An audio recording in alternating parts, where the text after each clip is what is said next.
সুখবর দিলেন মেগাস্টার শাকিব খান। শাকিব খান অভিনীত বহুল আলোচিত সিনেমা বরবাদ মেহেদী হাসান হৃদয়ের পরিচালনায় এতে তার বিপরীতে অভিনয় করছেন কলকাতার অভিনেত্রী ইদিকা পাল।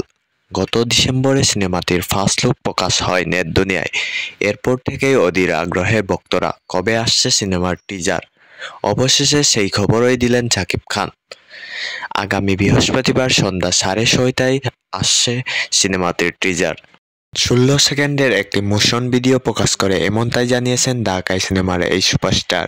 জানা গেছে বরবাদ টিজার প্রকাশ পাবে রিয়েল এনার্জির ফেসবুক, ইউটিউব ও এসকে ফিল্মসের ইউটিউব চ্যানেল এবং শাকিব খানের ফেসবুক প্ল্যাটফর্মে। সিনেমাটি নিয়ে ইতিমধ্যেই শাকিব খান বলেছেন, এটি আমার সব সিনেমাকে ছাপিয়ে যাবে। একটা সময় বলেছিলাম আমাদের দেশের সিনেমা আন্তর্জাতিকভাবে রিলিজ হবে হলিউড বলিউডের সঙ্গে।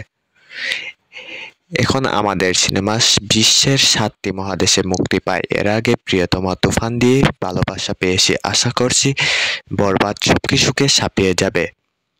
পরিচালক মেহেদী হাসান হৃদয় জানান, রোমান্স ও ভরপুর ভায়োলেন্সের সমন্বয়ে নির্মিত হয়েছে বরবাদ। সিনেমাতে সাকিব ইদিকার পাশাপাশি আরও অভিনয় করছেন যিশু সেনগুপ্ত, মানব সচদেব, মিশা সওদাগর সহ অনেকেই। একটি আইটেম গানে পারফর্ম করছেন কলকাতার নায়িকা নুসরাত জাহান। আসন্ন ঈদ উল ফিতরে বাংলাদেশের পাশাপাশি বিশ্বব্যাপী বরবাদ মুক্তি পাবে।